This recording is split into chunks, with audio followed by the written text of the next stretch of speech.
And Sounds good, Lauren. yeah, we'll get started. Sure. Okay, welcome to our third webinar in our webinar series. We're the Youth Climate Committee, yeah, and today we are joined by a couple special guests. If you guys would like to introduce yourselves. My name is Peter Prebble, and I'm a board member with the Saskatchewan Environmental Society. And Pablo, I'll let you introduce yourself too.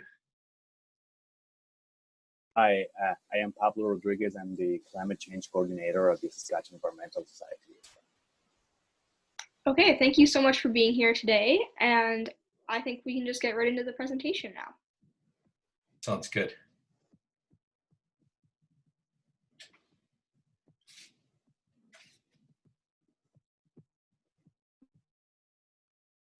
So this morning I'm going to talk about the climate change crisis and how Saskatchewan people can respond to it. And I'm especially going to focus on the response by the provincial government that has a lot of the levers for climate change. We can go to the next slide. I'm going to begin by talking about the accelerating pace of climate change and give you a global perspective on that. And then I'm going to focus on Saskatchewan's greenhouse gas emissions, which in global terms are about 1/700th of the total. But bear in mind that the world's population is, in that context, we're about 1/7000th of the world's population. So our greenhouse gas emissions are about, on a per capita basis, are about 10 times the global average. And then I'm specifically going to focus on a strategy about how we could make major reductions to our greenhouse gas emissions over the next 10 years. So I hope this will be a helpful presentation, and I'm certainly available for questions as long as you would like. We can go to the next slide. I just wanted to begin by showing you the Mauna Loa Weather Observatory. It's been monitoring greenhouse gas emissions in the atmosphere now for more than 70 years. And so it's got a long record of tracking emissions into the atmosphere. And the concentration of greenhouse gases is really critical to life on Earth. And their concentration in the atmosphere plays a major role in influencing the climate. I wanted to particularly focus on three greenhouse gases: carbon dioxide, methane, and nitrous oxide. You can see from the chart here that the concentration of each of these gases in the atmosphere is rising steadily. This is largely due to human activity in terms of the increases, particularly the extraction and burning of fossil fuels, but also the use of nitrogen fertilizers, and agricultural activity and deforestation all play an important role. What I particularly want to point out, just going back to that slide for a moment, is that you'll see how carbon dioxide has risen just since the 1960s from 340 parts per million up to over 410 parts per million. So it's a really, really significant increase. And then when you combine those when you combine nitrous oxide and methane and the chlorofluorocarbons into the mix, you are looking at emissions that are, in terms of the equivalent of carbon dioxide, about 500 parts per million. So this is a really major increase in just the course of 60 years, a huge increase in the concentration of greenhouse gases in the atmosphere. And bear in mind, these are all heat-trapping gases, and they're very long-lasting. When you put carbon dioxide into the atmosphere, for instance, its average lifetime in the atmosphere is 100 years. So that is why we're facing the climate crisis we are, because the concentration of these gases in the atmosphere rises every year. We'll go on to the next slide. The result of all this is that global average temperature has steadily gone up, particularly in the last 40 years. The warmest 5 years in terms of temperature records that we have are the last 5. And our global temperature records go all the way back to 1880. So an average global temperature is very different from local temperature. You know, we have big temperature swings in Saskatchewan. It'll be minus 35 in the winter and it'll get up to plus 35 in the summer. But global average temperature stays constant. And that's what's changing. Global average temperature is now going up. And that results in very significant increases in local regional temperatures, which we'll talk about in a moment. But it's average global temperature here that we need to focus on for a moment. And it has risen 1.1 degrees Celsius since 1880. And most of that increase has taken place in the last 40 years. And the international climate science community is urging governments around the world to try to hold that increase to no more than 1.5 degrees Celsius. And they warn that if we don't do that, we will have catastrophic impacts. So here's what the Intergovernmental Panel on Climate Change said in 2018. So this is a body that's been appointed by the United Nations. All these scientists, by the way, do their work voluntarily. They're not paid for their work. They're working for other organizations, but all the work they do for the UN is done at no cost to the UN. And they say limiting global warming to 1.5 degrees Celsius compared to letting it go to 2 degrees Celsius could reduce the number of people exposed to climate-related risks and susceptible to poverty by up to several hundred million. In order to accomplish this, they say we would need to have a reduction in carbon dioxide emissions of about 45% over the next 10 years. And we would basically need to be carbon neutral by 2050. In other words, not adding any additional carbon dioxide to the atmosphere each year over and above what the trees and other vegetation can absorb. So I think one of the really hopeful developments over the last year has been the growing number of young people around the world who are insisting that governments listen to the Intergovernmental Panel on Climate Change and other scientists and take serious action on climate change. And of course, you all know Greta Thunberg. Here she is leading a demonstration in Brussels. We can go to the next slide. And this is just a local demonstration that we had a few months ago. Concern, I think, is growing in our city too. Your committee is part of that growing concern. You've got a really important role to play. I think one of the struggles that we have here is that, you know, the biggest source of employment in Saskatchewan is the oil and gas industry. It's also a major source of revenue to government, and that tends to make it tougher to get momentum rolling here compared to a lot of European countries that don't produce oil and gas. We can go to the next slide. I just wanted to talk about another challenge that we have specifically here in Saskatchewan and in other parts of Western Canada. We're not always reflecting what's happening globally in terms of the globe heating up. These are maps from 2018 and 2019, and I just selected them because in both years, Saskatchewan's weather over the course of the year was cooler than average. All the red areas that you see on the planet were warmer than average. So you can see that, for instance, in 2019, except for Saskatchewan and some other parts of North America, pretty well the whole planet was warmer than average in terms of the land masses. So we're not always experiencing the big change in climate that other parts of the world are, and it's important to keep that in mind. Believe me, we will in the future, but it hasn't come yet to the same degree as is happening in many other parts of the world. I'm really concerned about the fact that climate change impacts are accelerating. They're becoming more severe, but they're also speeding up. And one example is extreme weather events. They've gone up 46% between the year 2000 and the year 2016 in terms of their frequency. That's a very troubling trend in such a short period of time.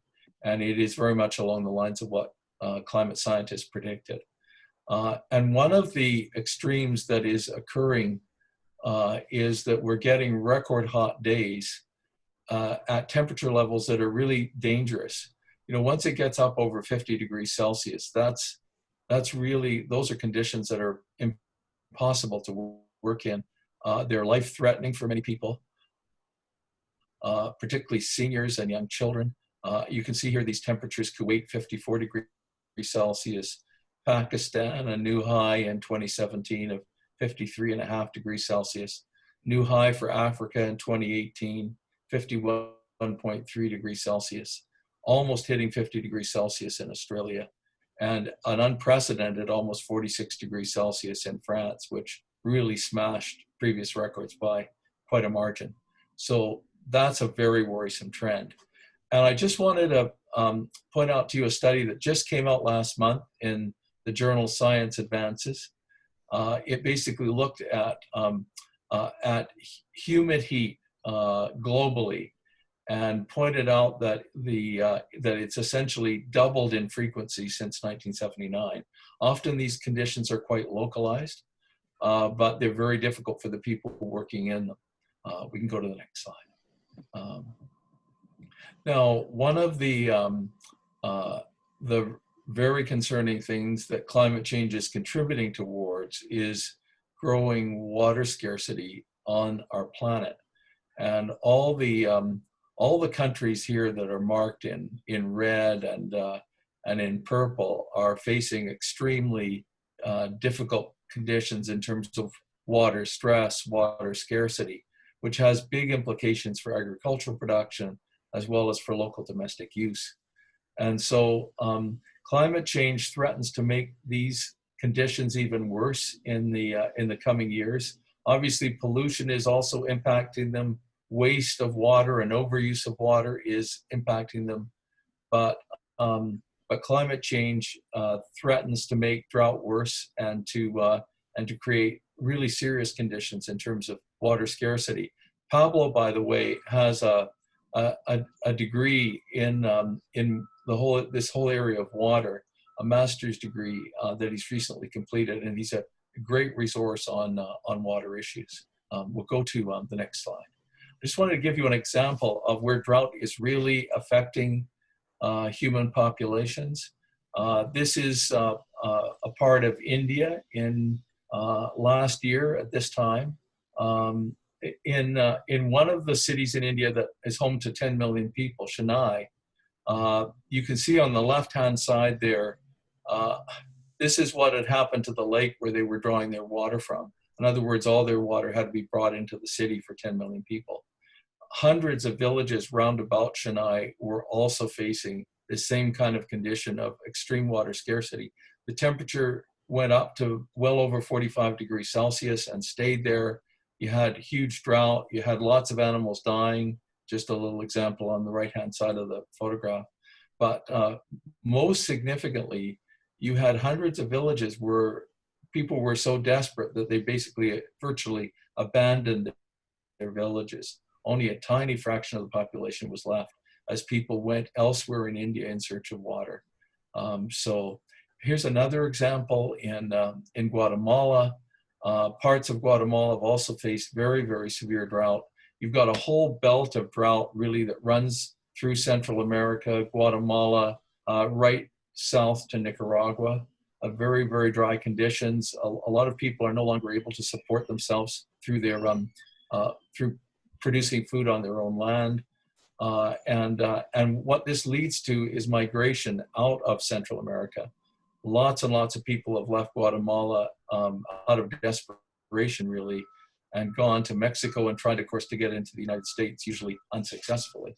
But drought and food shortages driving migration. Just wanted to focus on species for a moment.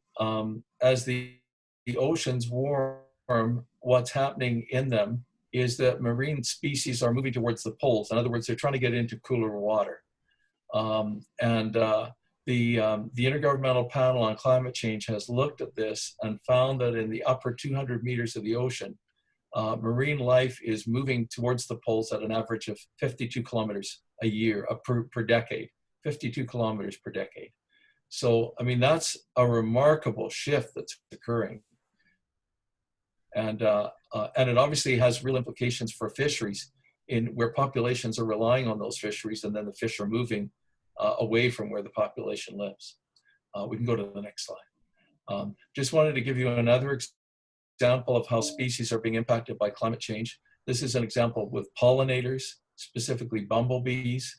A study in Science looked at this in detail and found that in both North America and Europe, The southern range of bumblebees has shrunk by about 300 kilometers, while the northern range has not expanded. So bumblebees, as you know, are critical pollinators. So this is a very concerning development. Next slide. World heritage sites are being impacted by climate change in a big way. And the International Union for Conservation of Nature looked at this issue in late 2017 and found that in the course of just 3 years, the number of natural world heritage sites that were being damaged or put at risk by climate change had doubled. So these are just examples of how things are accelerating. Now, one of the important shifts that really affects us in Saskatchewan and Western Canada is the season is becoming longer and it's becoming more dangerous. We got a little glimpse of this in 2015 when we had an unprecedented forest fire season in northern Saskatchewan. Many of you will remember this. We had 1.7 million hectares burnt. We had 13,000 residents from the north that were forced to evacuate from their communities because of the fires. We can go to the next slide. This trend is happening right across the West. For instance, the next year in 2016, you had the big Fort McMurray wildfire that, as you know, destroyed 2,400 homes. The whole community was forced to evacuate. That's 88,000 people. And then 3 years later in 2019, we had more than 883,000 hectares burned in Alberta wildfires, which is 3 times the average for Alberta. So again, this is another sign that things are shifting. In British Columbia, to look there for a minute, you can see that the 2 years that are the worst forest fire seasons on record for BC, 2017 and 2018. So we'll go to the next slide. And this, you know, even when we don't have the fires burning in Saskatchewan, this trend in Western Canada impacts us. This is what it looked like on August 15th, 2018, all that smoke moving from the BC fires into Saskatchewan. We had 13 smoke and haze days in Saskatoon that year when the average is 3. So again, this is one of the ways in which those wildfires impact us. We can go to the next slide. I know all of you will have been keeping an eye on what was happening in Australia over the course of our winter, their summer, where they had these incredible bushfires. On the left-hand side of the slide, every red dot indicates an area where there was a significant wildfire in Australia. And they were very much concentrated in the area between Sydney and Melbourne, which was hit very, very hard. And so in total, the estimate is that about 1 billion animals died during those fires, 33 people, 11.7 million hectares of Australian wilderness burned, and of course, thousands of homes were destroyed. And this is just unprecedented for Australia. Australia never experienced anything like this before. So again, another sign of how things are changing. Now to shift gears and look at another area that's important, glaciers are really important in the world, and they're a major source of water. Of course, we rely on the glaciers in the Rockies a lot for our water supplies here, particularly during the summer months. And we also rely on rainfall in the Rockies a lot for our water supply. This slide shows you how quickly glaciers are melting and how that melt is accelerating. You can see the curve getting steeper as it goes down. We'll go to the next slide. The glacier melting in the Himalayas, which is the biggest block of ice on the planet outside of Greenland and Antarctica. Glacier melting in the Himalayas has doubled since the year 2000. And already 15% of the ice on those mountains has melted. And you have to bear in mind how important the Himalayas are to the global community. 1.6 billion people rely on the rivers that come out of the Himalayas. So they're a really significant source of water supply. If that dries up, that'll be a global crisis. Now, we've been focusing right now on the land up until now, but I wanted to draw to your attention the fact that the biggest impacts of climate change are being felt in the oceans. The oceans are absorbing 93% of all the additional heat that the greenhouse gases are sending back to Earth, because remember, they're heat trapping gases. So, and you can see how every year the oceans are getting warmer. 2019 was the warmest year on record for the global oceans. 2018 was second, 2017 was third. We'll go to the next slide. And one of the things then that's happening in the oceans as a result of them getting warmer is that the heat waves are now sweeping the oceans a lot more frequently. And they're damaging foundation species in the oceans like kelp forests and seagrasses and coral reefs that the ocean species very much rely on. We can go to the next slide. This just shows that ocean heat wave days have tripled in recent years. So there's been a huge increase in heat waves in the ocean. Go to the next slide. Now, one of the ecosystems that's being impacted the most in the oceans is coral reefs. And about a quarter of all marine species spend some part of their life cycle in coral reefs. And 850 million people rely on coral reefs for their food security. So they're really critical to the planet. We can go forward. As the oceans warm and experience more heat waves, coral reefs are starting to bleach, so they turn white when they bleach. And then if they bleach for very long, then the coral reef dies. So this is all related to ocean temperatures getting too warm for the coral to sustain itself. So it's the warmth of the ocean that causes the bleaching. And the coral reef actually has a symbiotic relationship with an algae that abandons the coral reef when the ocean waters get too warm and won't return if they stay warm for a long period of time. I just wanted to give you one example of how this is impacting a specific coral reef. The Great Barrier Reef is this example I chose. It's the biggest living structure on Earth. It's now experienced 5 mass bleachings. Notice they've all been in the last 22 years, starting in 1998. 3 of them have been 2016, 2017, 2020, so they're becoming more frequent. All were caused basically by ocean temperatures being too high. And you can see in the maps the large areas that are being impacted. In 2020, 2,300 kilometers of this reef in total, about 25% of that 2,300 kilometers suffered damage, severe damage from bleaching. So I'm really concerned that the coral reefs, their existence on the planet is threatened by climate change. And if we allow global average temperature to go to 2 degrees Celsius, we're going to lose all the coral reefs on the planet, which would be an incredible tragedy. Now, I think you're all familiar with the fact that one of the things that climate change causes is sea level rise. Some of you may not know that that's related to 2 causes. One is that the molecules of seawater expand as the oceans warm. And secondly, another big reason is as glaciers melt, sea levels rise. Now, in the Arctic, as sea ice melts, sea levels do not go up. So it has to be land-based glaciers melting, and that meltwater then runs into the ocean, and that adds to sea levels. And the rate of sea level rise is accelerating. It averaged, over the last 30 years, it averaged about 3.2 millimeters. But in the last 5 years, the rate of increase has been almost 5 millimeters a year. So again, it's another example of how climate change impacts are accelerating. Go to the next slide. I just wanted to give you a specific example. These are the melt rates for Greenland. In the period 1992 to 2001, ice melt on Greenland averaged 34 billion tons of ice per year. And you'll see in the next slide that in the period 2002 to 2016, Greenland lost 260 billion tons of ice per year on average. And last year it lost 329 billion tons.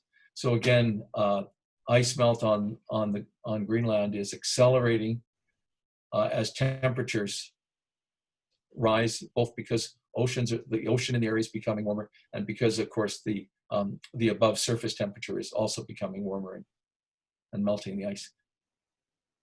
This is having consequences all around the world. We see very little of this in our local media.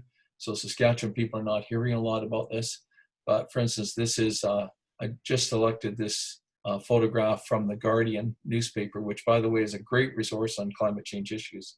I really recommend you taking a look at it. But this is Central Java, and this is what people in this village are now living with. The village is inundated with seawater. It's like this all the time.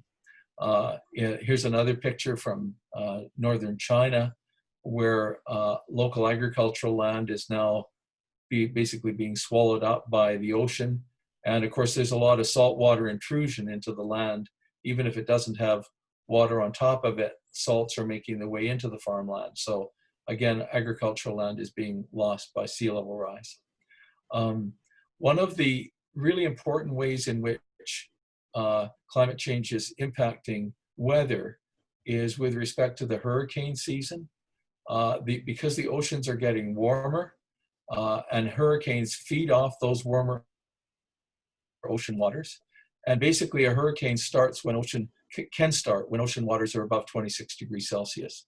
And at these temperatures, you get very rapid evaporation that provides more energy to power a storm if it starts up. And the combination of warmer ocean waters and then higher sea levels mean that when you get a hurricane, it tends to be more powerful, and it tends to have heavier rainfall associated with it. And it also intends to have more powerful storm surges along the coast because sea levels are up. And so coastal waters that the hurricane is driving onto land tend to go onto land further in, and you tend to get a higher storm surge that can often be 7 or 8 meters in height.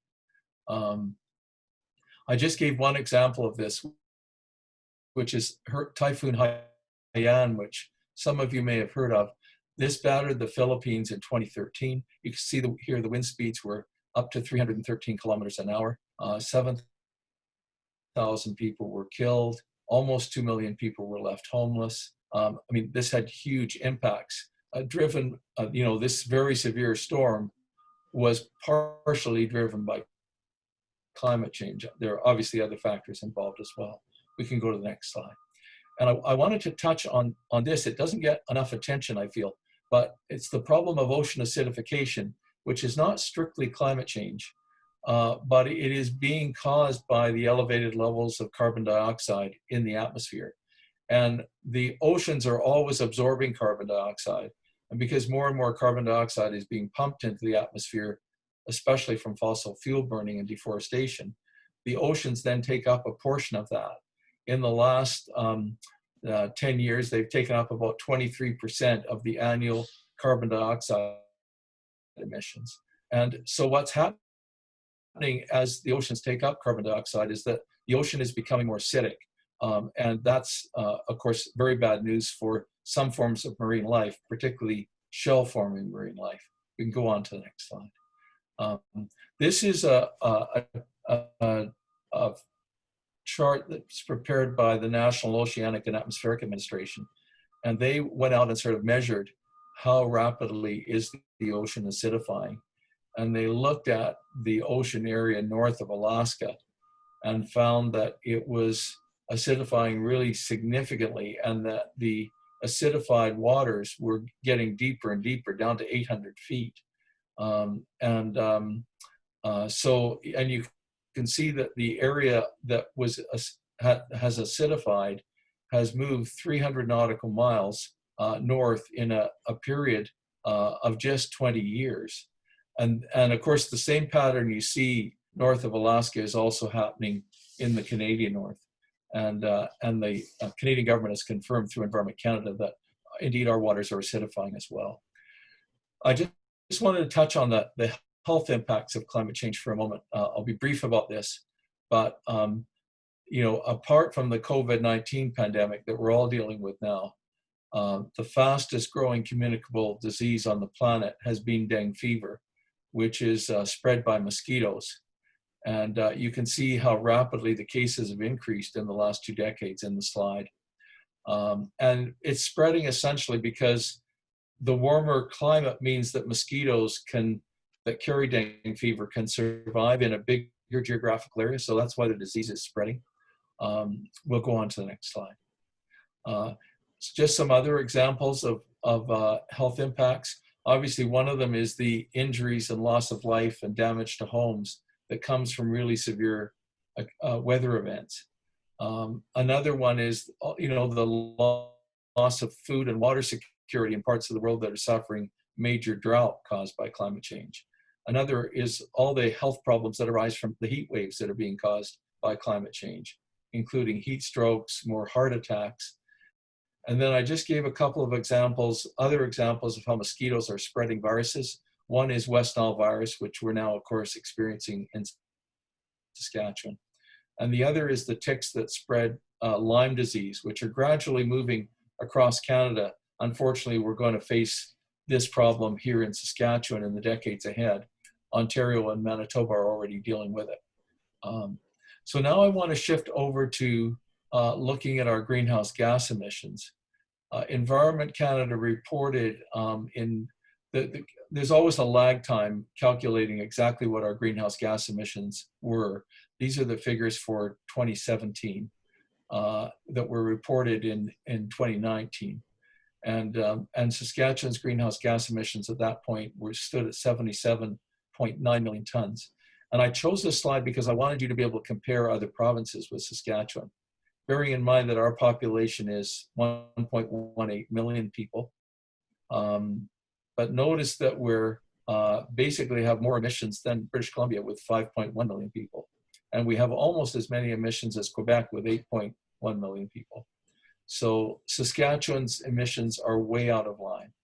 And we'll talk about why over the course of the next few minutes. I just also wanted you to see this slide because it shows how Canada's per capita emissions are changing. In other words, emissions per person. I don't want you to confuse this with emissions in your own home. This is taking the population of each province, or in this case of the country, and dividing it into Canada's total emissions. So a lot of these are emissions from, industry, emissions from coal-fired power plants, emissions from the economy at large, as well as emissions from our own homes, of course. But we're sitting at 19.5 tons per capita in Canada, and in Saskatchewan, our per capita emissions are about 66 tons per capita. So 66, and the Canadian average is 19.5. So we're at least 3.25 times the Canadian average. Here's our 2017 emissions profile. And here you see the big sources. The biggest one is the oil and gas industry. The second biggest one is agriculture. The third biggest one is electricity generation. The fourth biggest one is transportation. And then you can see that buildings are relatively small. In other words, our own homes and commercial businesses are only a relatively small part of total emissions. And heavy industry is relatively small as well in Saskatchewan. So if we're going to tackle our emissions problem, we got to tackle it where it lies, which are in those four big areas. I just wanted to give you a little bit of history. The provincial government in 2009 promised that by 2020, our greenhouse gas emissions in Saskatchewan would be brought down by 20% below where they were in 2006. But in reality, no emission reduction has ever been achieved. You just kind of need to have that in the back of your mind as you look into the future. Now the government is proposing to reduce Saskatchewan's greenhouse gas emissions by 12 million tons a year by 2030. And at the same time, they're, of course, working hard to try to defeat the federal carbon tax, which is a tax on greenhouse gas emission pollution. We can go to the next slide. I just wanted to show you the reference for the 12 million tons. Here it is in the government's climate change plan. So 12 million tons on 77.9 million tons. So they're proposing to bring that down by 12 million tons. We can go to the next slide. There's four positive things about the provincial government's climate change plan, in my opinion. One is that it is introducing an energy efficiency code for the first time in the building code. So this would apply to new building construction. Secondly, it's targeting a 10% emissions cut by large industrial emitters. That's not a very big cut. It's a pretty modest reduction. So they're not expecting a lot from large industry, and I think that's a shortcoming in the plan, but they are expecting something. And thirdly, they're proposing quite an ambitious reduction in Saskatchewan's oil and gas sector in terms of emissions. I think this is the best part of their plan, a 40% reduction by 2025. And finally, they're proposing to cut greenhouse gas emissions from electricity generation in Saskatchewan by 40% by 2030. This does not, by the way, necessarily mean that all the coal-fired power plants in Saskatchewan are going to be phased out, but some of them clearly will be. And in addition to that, they're planning to bring on a lot of additional wind power in the province. So that's a good step. Well, what should Saskatchewan actually be aiming for instead of the 12 million tons? And of course, this is my own opinion, and it's shared by the Saskatchewan Environmental Society. First of all, we need to bear in mind what Canada has promised the United Nations, and that is that we'll reduce our greenhouse gas emissions over the next decade by 30% compared to what they were in the year 2005. So we take our 2005 emission levels and cut them by 30%. And by the way, Canada has been criticized by many countries for not having an ambitious enough plan for reducing those emissions, but that's the commitment that's being made. So right now, if you look at Saskatchewan's emissions in 2005 now, not current, but 2005, they were 68 million tons. So we would need to get, if we were going to do our fair share in helping Canada meet this target, we would need to get 30% below 68 million tons. And what that translates into is that we basically get down to about 48 million tons a year from the current 77.9 million tons by 2030. And that would mean a 30 million ton reduction, which, by the way, is not easy to achieve in just a 10-year period. So that would be a good goal, in my opinion. And it would require a lot of government leadership to accomplish it, and a lot of support from Saskatchewan citizens to accomplish it. And I think this goal, which essentially for us would mean a 38% reduction in our emissions, this goal needs to be accomplished while also making sure that large numbers of people don't get laid off in areas like, say, those who work for SaskPower. We don't want them to not have a job to go to as we close our coal-fired power plants. So all of that needs to be planned as well. But that's my suggestion for what we should be targeting. So 30 million ton reduction instead of a 12 million ton reduction. Well, how would we do this? And I'm just going to focus, because of time, on 4 areas, but I'm happy to answer questions about others as well. But the first obvious thing would be to make our energy efficiency code for new home construction more ambitious. And by the way, I want you to know that the city of Saskatoon can pass its own energy efficiency code for buildings.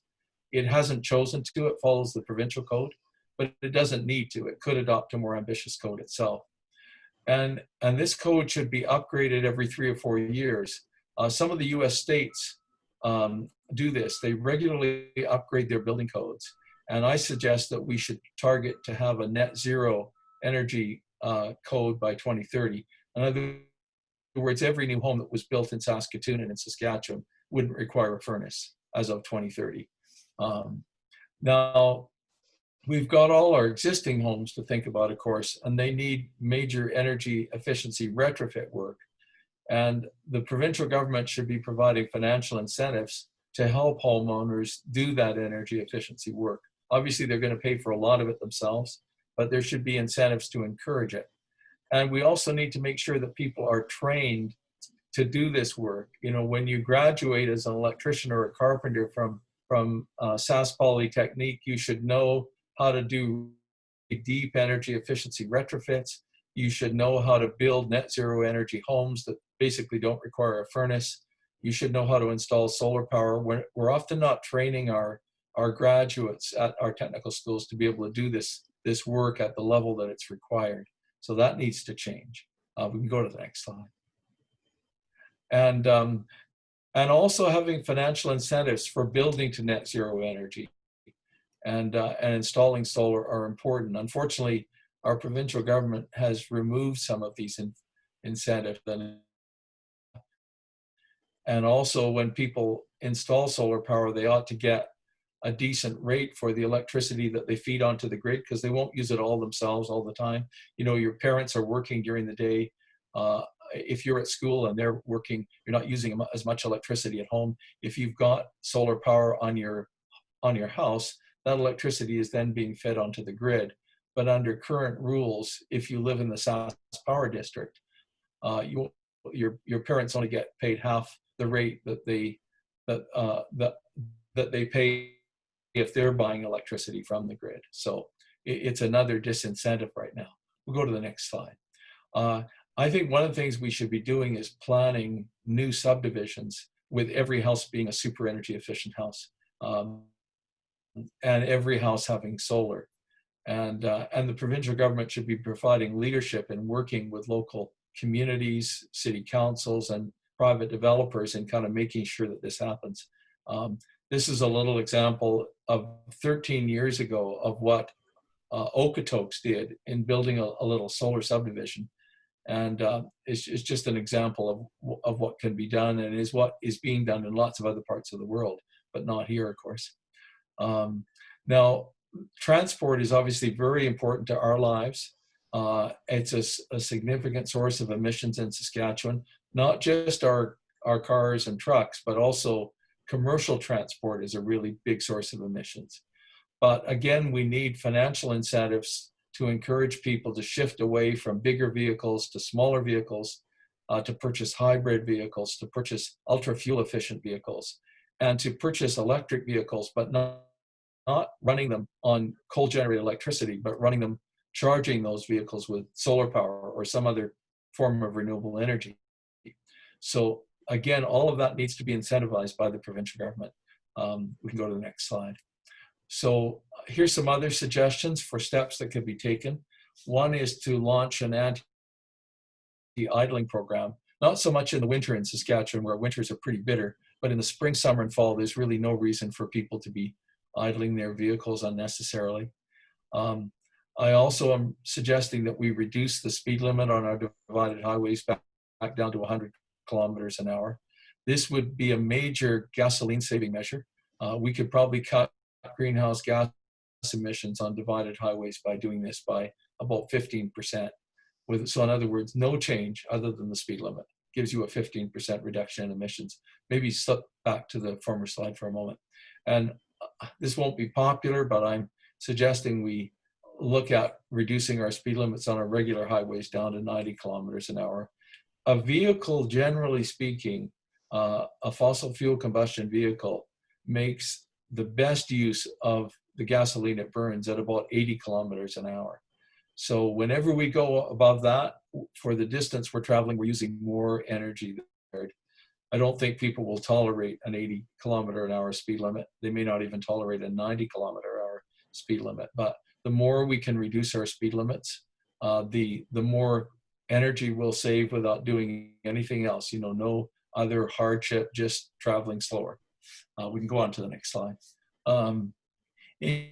Increasing commercial shipping most of our commercial shipping is by truck right now, and trying to shift away from truck and doing more of this by rail would save a lot of energy, because rail transport is 3 times as energy efficient as transporting by truck.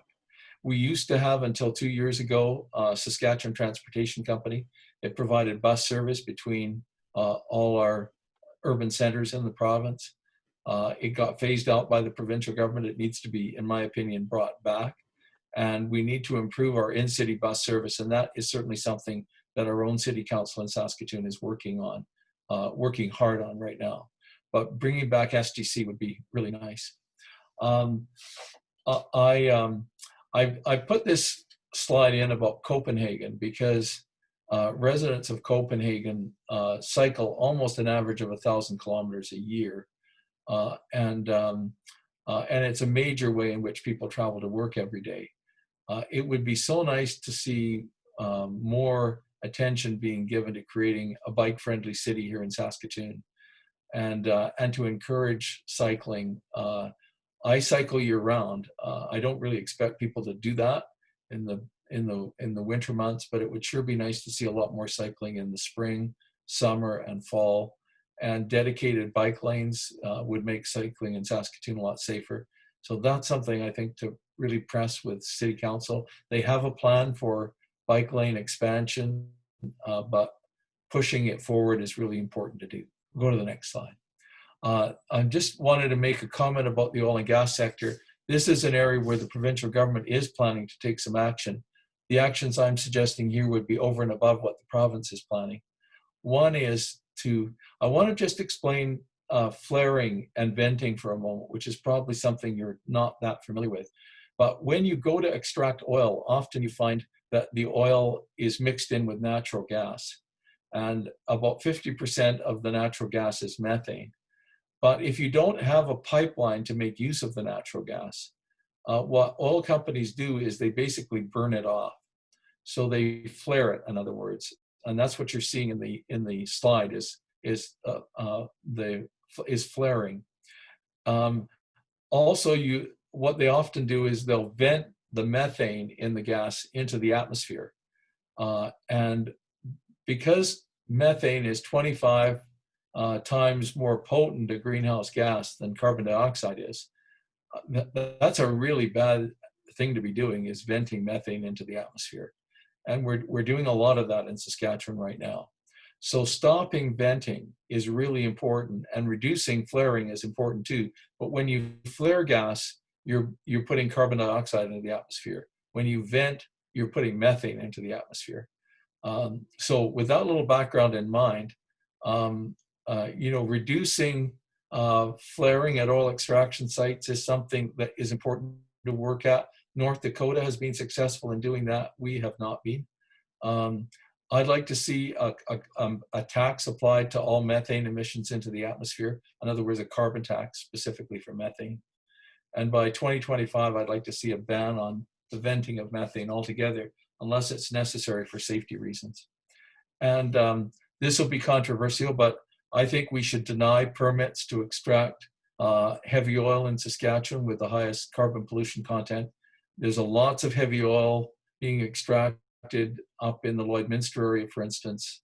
It really is time, I think, to phase out heavy oil production, which is so carbon intensive, and to focus on our lower carbon forms of oil extraction instead.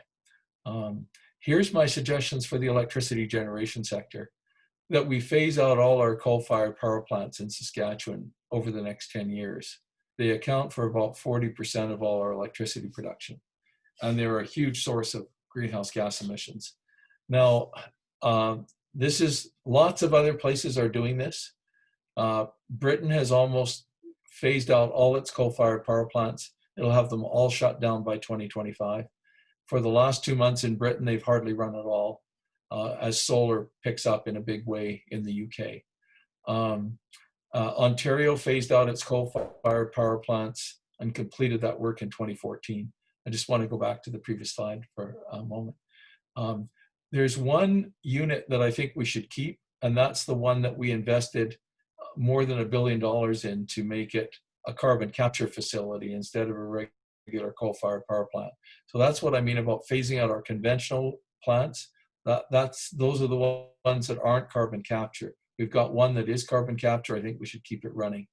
We've invested a deal of money in it, and its emissions are roughly equivalent, well, even better than a natural gas-fired power plant right now. So it's a significant improvement. We spent too much money, I think, doing it, but now that we've spent that money, we should keep that unit in place. We can go to the next slide. The province is already planning to have a fairly significant expansion of wind, which I'm really pleased about. We could take that a lot further and install 2,000 megawatts of wind power in the province. We've got an incredible wind resource in Saskatchewan that ranks in the top 10% of the world. So we're very lucky, and we should use it. And we should also, in my opinion, allow municipal electrical utilities to develop their own wind turbines. So we have, for instance, Saskatoon Light and Power is a municipal utility owned by the city of Saskatoon. It provides electricity for about half the homes in the city, but it's not allowed to build a wind turbine outside of city limits. and I think it should be. We can go to the next slide. We've got an incredible solar resource in Saskatchewan. The best solar resources in all of Canada are the dark red and then the deep orange. And you can see that that covers a lot of our province. We're so lucky to have an amazing sunlight resource. We're only planning right now 60 megawatts of installed solar power. We could easily increase that to 600 megawatts by 2030. And again, lots of other places are doing this. I mentioned the UK, they're a lot less sunny than we're, and they've gone solar in a big way. You know, Ontario has gone solar in a big way, and a better solar resource than Ontario. So we can do this.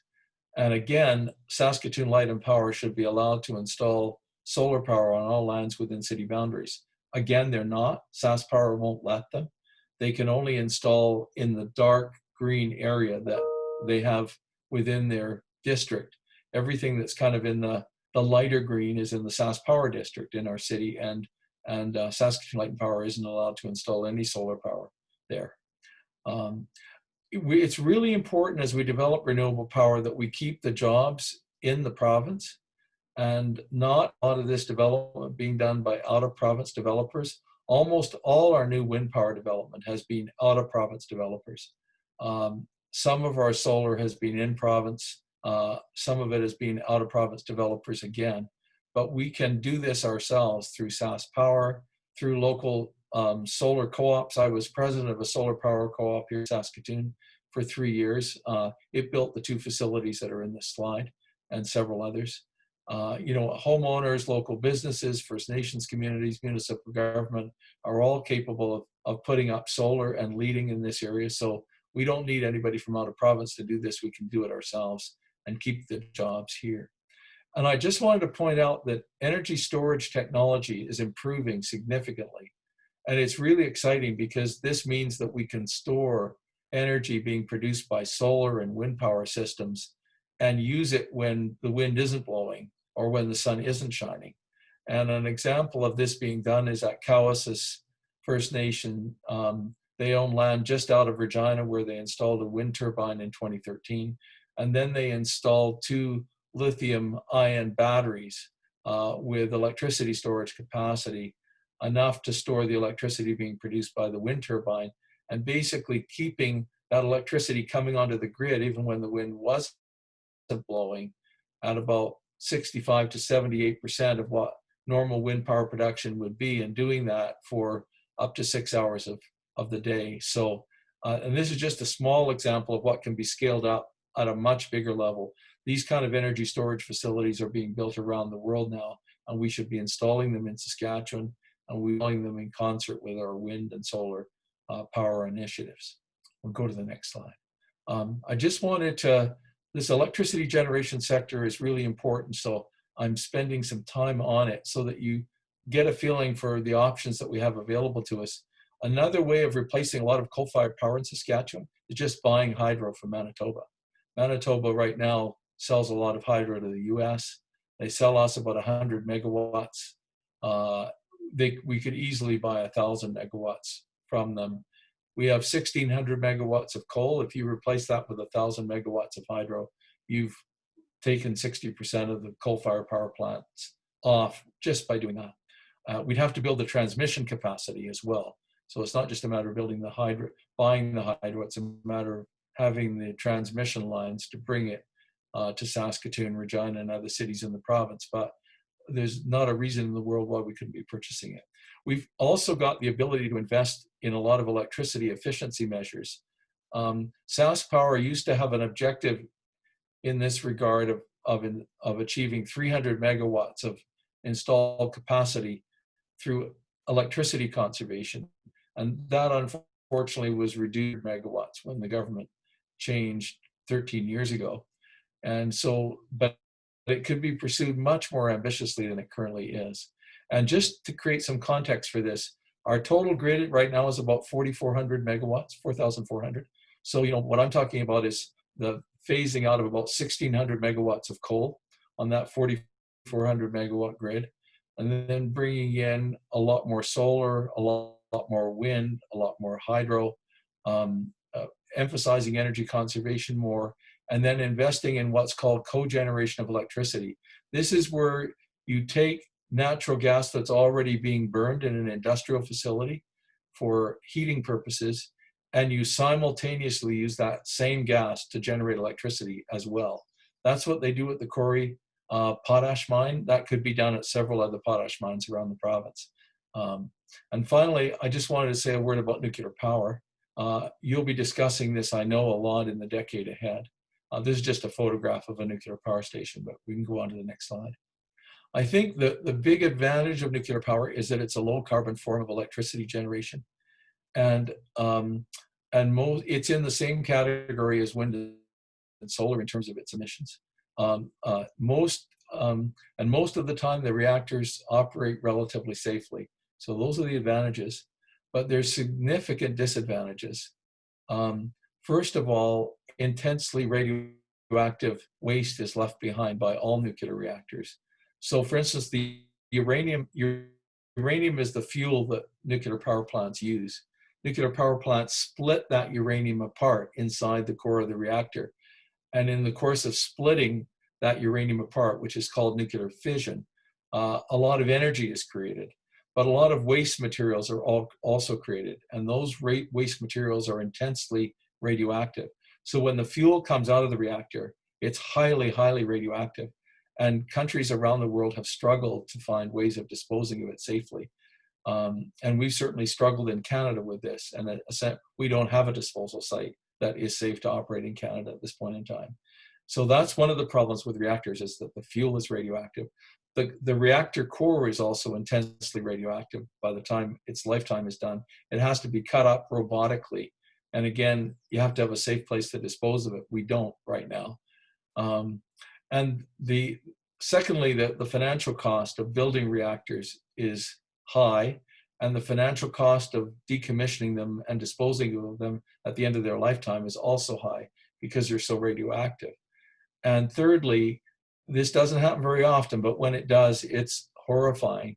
You can have an exceptionally serious accident at a nuclear reactor where the whole reactor core melts down and all the radioactive fuel that is inside the reactor spews out and is spread among the population and villages and towns round about. That's what you saw in Fukushima in 2011. That's what happened in Ukraine at Chernobyl in 1986. So when these kind of accidents happen, they're just devastating. Japan basically shut down its entire nuclear industry after that happened. It had 50 nuclear reactors. There'd be no more than 5 or 6 of them today that are operating. So in my opinion, we don't need to go with nuclear power in Saskatchewan because we've got so many other better options that are low carbon, including wind, solar, energy conservation, hydro imports, cogeneration of electricity, energy storage that I mentioned. So I recommend that this is something we not go with, but you'll need to make your own determination about this in the decade ahead. I think it'll be an ongoing source of debate in Saskatchewan. And finally, I wanted to point out that it's really worth, the biodiversity movement often operates separately from the climate change movement. They're all both part of the environmental movement, but they tend to work separately. But I think we need to work much more closely together. I've been involved in a lot of biodiversity and protected area work in the province, and I worked on 3 protected areas in Saskatchewan and tried to get some others too unsuccessfully. But only 10% of our province is actually protected lands, including our national parks, our provincial parks, our ecological reserves, our representative areas. And Canada is targeting to make that 17%. And unfortunately, the Saskatchewan government's target is only 12. But there are many, many examples of wonderful landscapes in this province that we should protect. One of the many reasons for protecting them is that they're huge. They sequester vast amounts of carbon, and we don't want to lose that carbon sequestration function, because otherwise all that carbon starts coming into the atmosphere. And I've just given one example here, which is the Great Sandhills. This is the largest intact block of native prairie left in Canada. It's in southern Saskatchewan. In 2005, I worked on a plan in concert with Premier Calvert for protecting the the northern part of the Sandhills, but the southern part is completely unprotected and needs to be formally protected. Another local example would be the Northeast Swale, but protecting our wetlands generally across the province is really important. They're also, major sequester of carbon. So I just wanted to touch on that. We'll go to the final slide, which is just a picture of Tommy Douglas. And Tommy Douglas didn't work on climate change issues. He's been dead for a while now, but he certainly was concerned about environmental issues generally, and he really is the sort of the founding father of Medicare in Saskatchewan in the early 1960s, along with his colleague Woodrow Lloyd. Together, those two men are kind of responsible for bringing Medicare into Saskatchewan and then into Canada. They faced huge obstacles in doing this, including a 3-week doctor strike in Saskatchewan. The medical profession in the province went on strike to try to stop Medicare from being brought in.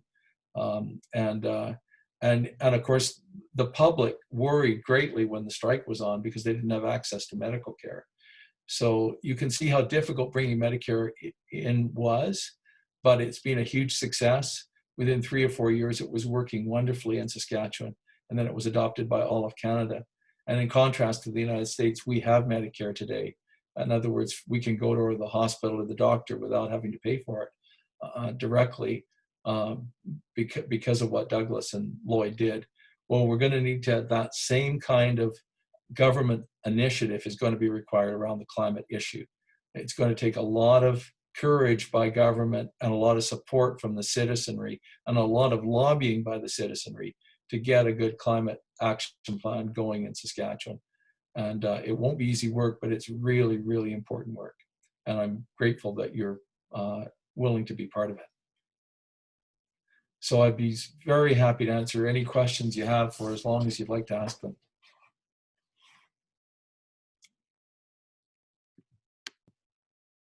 Okay, thanks for that. So we have about 10 minutes left to do some questions. I don't know if anyone wants to start with those. Any volunteers? Can go. Sure. So one of the things that I sort of think about when thinking about climate change is how it affects certain groups disproportionately and how it can impact sometimes those who are already in a harder position and are impacted by other injustices a lot more significantly. Could you sort of speak to that idea? I think that's a really important point that you're making.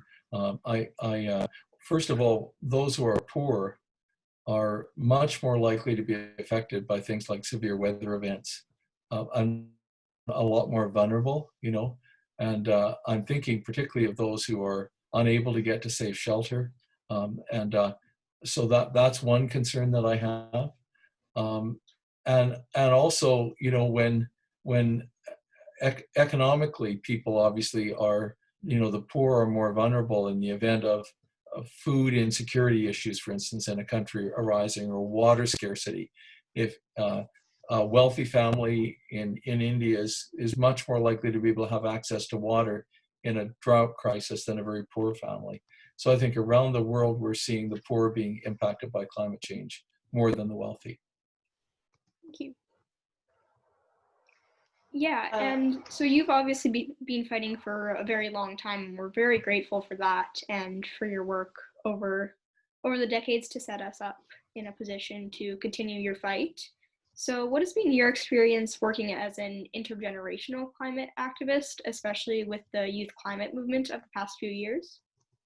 Well, I'm really encouraged by the youth climate movement. I think it's very exciting, and it's bringing new energy and new creativity to the movement. So I'm very, very excited about that. I think it's probably the most hopeful thing that's happened in the last 3 or 4 years globally. So I'm excited about it. I'm very worried about the lack of progress that we're making in North America and in many other parts of the world. In China. China is not making progress on this issue. And it's much more difficult for people to organize there because it's not a democracy. So it's very, very challenging.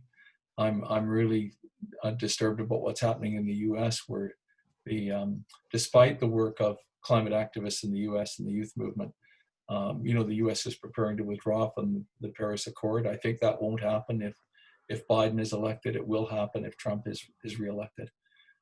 So there's a great deal at stake, and youth movements, I think they've had their greatest success in Europe. You really see significant action on climate change in Europe, and I think that's one of the most exciting things that's happening in the world is the influence of the youth movement on European governments. Not right across the board, but very significant in the UK, very significant in Denmark and Germany and France and Spain. So it's exciting, and those governments are making real progress in reducing greenhouse gas emissions as a result of it. Yeah. Does anyone else have any questions that you want to touch on? Yeah, actually. I have. Oh. Okay. So you mentioned lowering the speed limit on the highways in order to lower our gasoline use, and I was wondering if you think there's any way to really strictly enforce that, or to just stop people from continuing to speed beyond the speed limit anyways. Well, you'd have to have a change in the law. You know, right now everybody on divided highways really travels at 120, in my experience. Mm-hmm.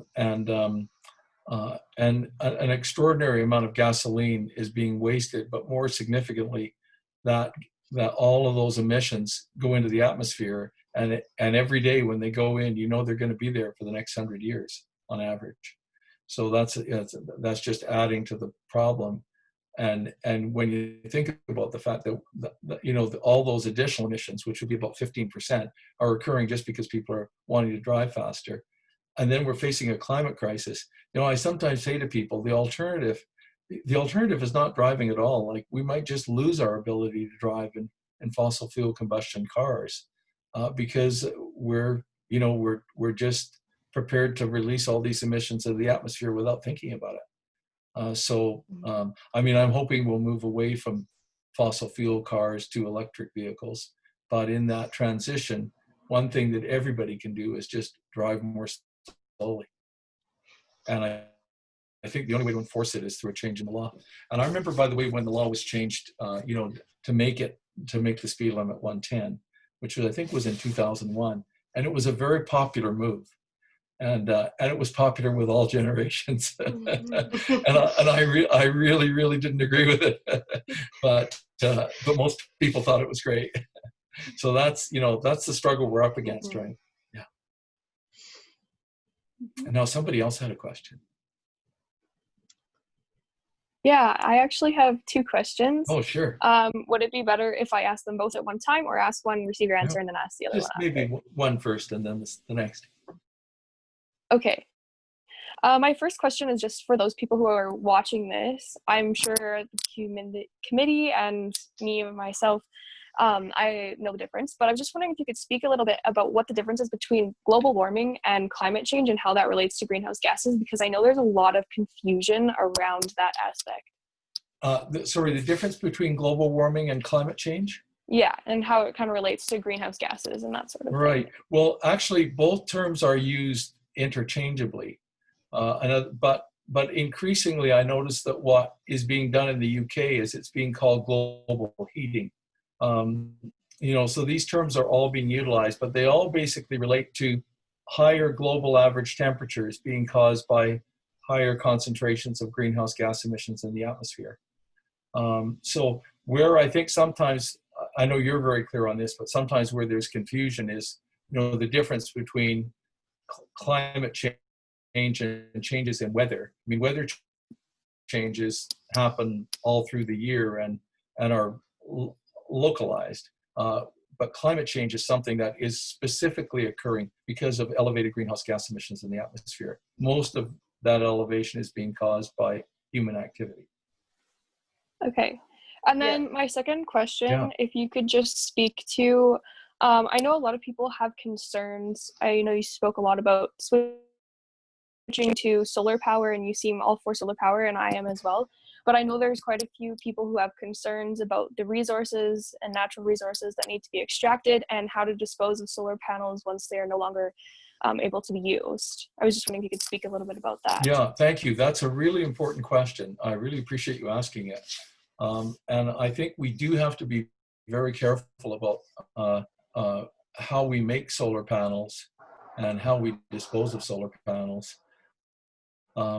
Through the solar co-op that I was president of for 3 years, SES Solar Co-op, we established a policy where we looked for a way of measuring the environmental footprint of solar power. And there's what's called the solar scorecard, which has been developed by the Silicon Valley Toxics Coalition. And basically, it ranks all the solar panel manufacturers in North America on their environmental activities. So, you know, are the panels recyclable? Do they have a lot of toxic materials in them, or do they not? Were they manufactured in ways that have low greenhouse gas emissions?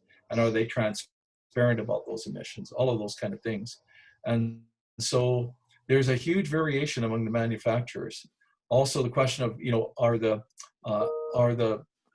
materials being bought, are they conflict minerals? In other words, are they being bought from unethical sources like the Congo?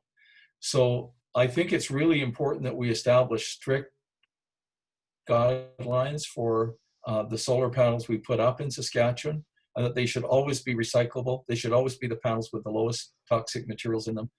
They should always be panels that have no conflict minerals in them, and the manufacturers should be required to demonstrate that.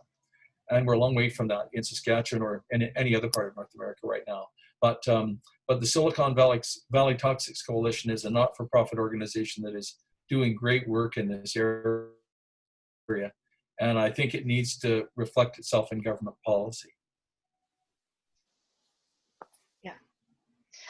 I have a couple of questions also. If that sounds great.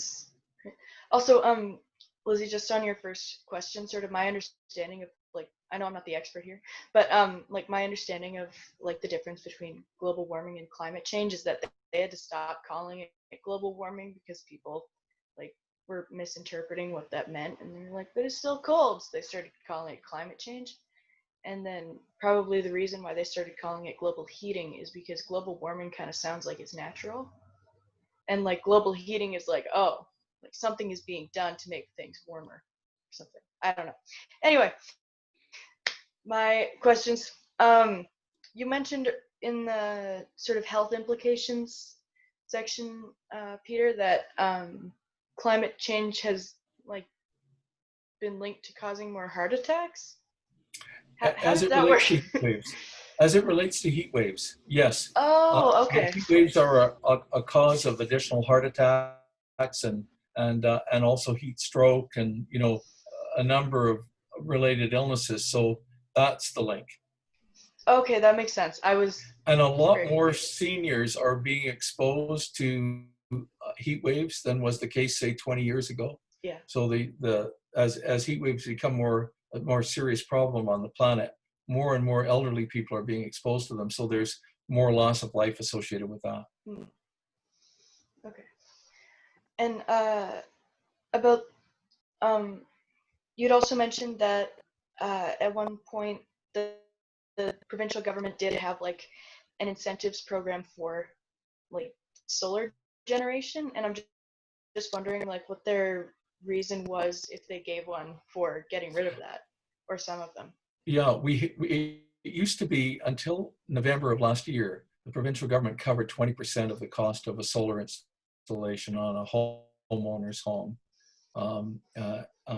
through what was called the net metering program. So the homeowner would essentially be allowed to generate as much electricity with solar power as they used in their own home. They could put some of that electricity onto the grid, but they couldn't put more onto the grid than the total amount of electricity they consumed in their home in the course of a year. So that's kind of the notion of net metering, is that the kind of net metering we had going in Saskatchewan is you can't produce more solar power than the total amount of energy you consume in your own home or in your own business. So the 20% grant is now gone. It was removed. So that's the one change. And then the second change is that the provincial government said, and by the way, this does not apply in the Saskatoon Light and Power District. So in other words, the city of Saskatoon didn't make this change with their own electrical utility. But in the vast bulk of the province, the Sask Power District, including half of Saskatoon, all of Regina, all of Prince Albert and Moose Jaw, etc.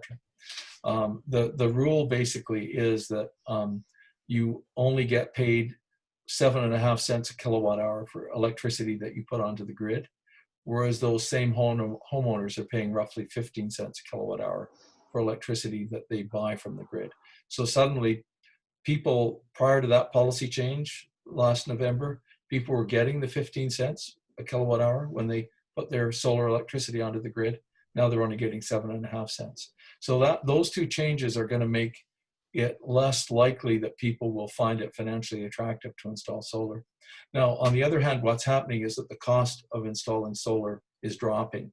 So I think that eventually that will offset the changes that the provincial government has made. But in the short term, I think there'll be a big reduction in the number of solar installations that homeowners put up.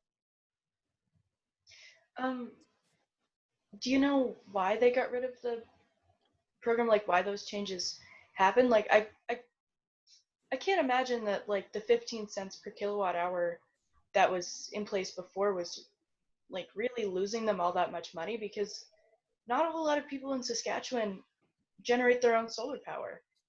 Like, and wouldn't it be sort of like an incentive for the government for people to be generating their own energy? Because I mean, maybe like energy companies would be making a little bit less money, but like, economy is a really like important part of, policy. And like when people are able to generate like more income for themselves, it makes for a stronger economy in general. I think it does. Like, for Why instance, take that incentive away? yeah, I mean, That just means everyone's going to have to be paying more for energy. Sorry to cut you off. no, that's fine. I didn't want to cut you off. I think, I can't really make the arguments effectively for the government because I don't agree with the argument they made. But here's what they said. I hope I can accurately interpret it. One, they said, listen, the cost of solar has come down. The incentives are less necessary. Two, they said they argued that the rest of the public, the general public, all the people who aren't installing solar, were subsidizing the people who were installing solar. So, that was another argument that they made, is that it's kind of an unfair subsidy. It's a burden on everybody else who's not doing the solar installations. I don't agree with either of those arguments, but I mean, those were arguments that were being made. And they essentially said that it was costing Sask Power a lot of money to basically have to buy they can afford solar it. electricity at the retail rate. But what that really is a reflection of is the fact that the provincial government is not valuing the homeowners taking action to reduce their own greenhouse gas emissions, and not recognizing that there is an economic benefit to doing that, because there are very high economic costs associated with climate change. I mean, if we don't get control of climate change and of our own emissions in Saskatchewan and of emissions all around the world, if we don't get in control of that in the next decade or two, we will face great economic costs associated, for instance, with a lot more severe weather events and all the damage that they do, from hurricanes and severe storms, heat waves, all of these things, severe drought, all of these things have huge economic costs associated with them.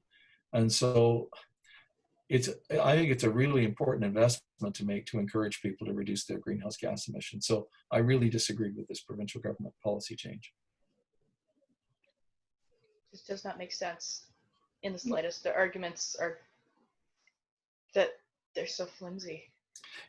For instance, if you compare coal and solar power, the greenhouse gas emissions associated with a solar installation over its life, including all the emissions during its manufacture, are 1/17 that of the emissions from a coal-fired power plant in terms of equivalent amount of electricity. So if you take 1,000 kilowatt hours being produced by the coal-fired power plant versus 1,000 kilowatt hours produced by the solar facility, the emissions from the solar facility are 1/17. So there's a lot of economic costs associated with allowing coal to continue operating the way it does in Saskatchewan. Thank you. Yeah, and so one thing I was kind of wondering about is, how have you seen I don't know how to word this, changes in attitude in Saskatoon and Saskatchewan as a whole around the climate crisis, about dealing with it, because I know you were a huge help to my parents when they started their recycling company in this city. So they've they've experienced firsthand too what that was like trying to establish SCR. So kind of how has the attitude changed around the community? Well, I think there's definitely growing awareness about the climate change issue, um, and growing concern, but I wouldn't say it's the majority yet. And by the majority, I mean, I don't mean that a majority aren't concerned, but you know, the question always is, are you prepared to invest in seeing action taken through your tax dollars on climate change to get deep greenhouse gas emission reductions? And I think we're not at the point yet where the majority of people in Saskatchewan feel it's a priority to make those investments. But I think we're up, that I think 25 to 30% of the public are very much behind that. And I'm hoping that will grow.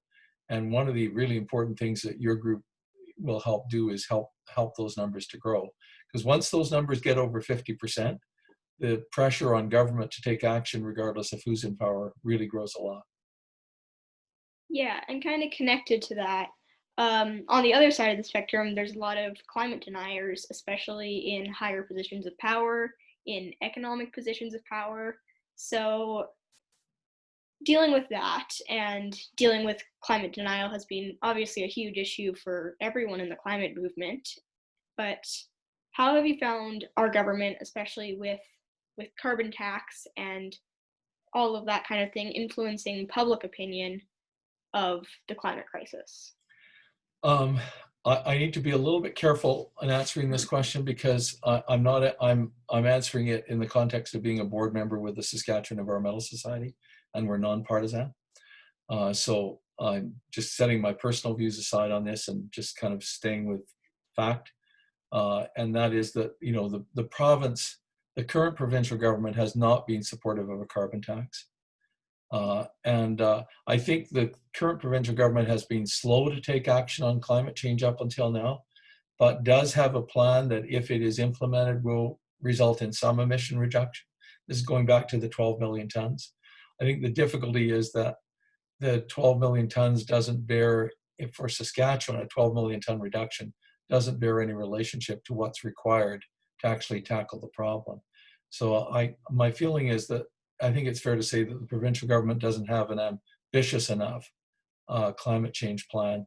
And to me, that suggests that the individuals in the provincial government are not taking the climate change issue seriously enough. They're not denying climate change or the need to do something. It's just that what they're proposing lacks ambition. Yeah, and for our every webinar, I always throw in the reminder to go vote if you are able to. If you're not able to vote, encourage those around you. We have upcoming elections in the fall for municipal and provincial. So that is just my weekly PSA to go register to vote and all. And just to make the last point before that, nonpartisan, none of them have ambitious enough plans to tackle it. There you go. Vote for the environment. That's Yeah, all no, we can say. I think this point is a really good one, and that is that we need to encourage all our major political parties to pursue the climate change issue more ambitiously than they are. And obviously, I think it's just a well-established fact that the federal Liberals have a more ambitious climate change than the federal Conservatives had, or that, but you know, the NDP, the Liberals, the Conservatives, we need to work with all of them to encourage them to take more ambitious climate action than they're currently planning to. So there's a lot of work to do with all of the parties. Yeah, government accountability as a whole is kind of tricky, especially with partisan and different parties having historical platforms and current platforms, but no one is doing enough. And I have to speak a little bit carefully too here, especially with the federal government, in terms of holding them accountable no matter what their current plans in place are, because they are not enough and they are continuing to feed into a system of oppression that is contributing to climate justice issues, and that the climate crisis doesn't discriminate by party. It's gonna hit all of us. So Yeah. Well, I think one of the really interesting things that's happened that I'll just very briefly mention is the court action that is being pursued around the world on climate change issues, and with some success in Europe. So that is an exciting development, and I mean, and the European governments have more ambitious climate action plans than most, and we're now starting to see court action that's forcing them to be even more ambitious. So I think pursuing these measures through the courts is another avenue that we have. yes, especially for youth because we can't vote. So I am one of the 15 plaintiffs suing the federal government over lack of climate action. So know that, yeah, I just threw that in there kind of. Yeah, But well, this is great that you're doing that, Lauren. yeah, so the court system is here to protect us. And if you can't vote, especially as many youth feel powerless because they can't vote or they're not currently holding jobs, yeah, that there's always ways to make your voice heard and make your governments held accountable for the actions that they are taking. Yeah, thanks for raising that and for pursuing that yourself. It's great. All right, does anyone else have any questions that we want to touch on? Okay. Quinn, do you want to wrap it up here? Sure, if no one has anything else to to talk about, yeah. Quinn, I just want to say thank you to all of you for your great questions, and it's a privilege to be part of your webinar.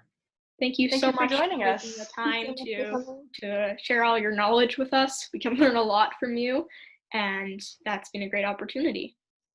And just a reminder that Pablo Rodriguez is a potential resource for you. He's going to be working full-time as a climate change coordinator at the Environmental Society. So I'm hoping you can link up and maybe do some strategizing together. Yeah, definitely. Awesome. Definitely. I'll be following up a little bit your work, and we'll be in touch for sure. And thank you again for inviting me to this webinar. Very interesting. Thank you. I also learned a lot. Well, thank you, Peter and Pablo, for joining us for our webinar. It was really great. Thank you for sharing all of your expertise and knowledge. This was really valuable for everyone, I think. And also just a reminder to everyone that for our next webinar, we'll be joined by Hillary Carlson, Councillor Maren Lowen, and Councillor Serena Gersher from the City of Saskatoon to discuss climate policy on a municipal level. So we will see you all soon. Yeah. Yep. Okay. I'm gonna stop the recording now.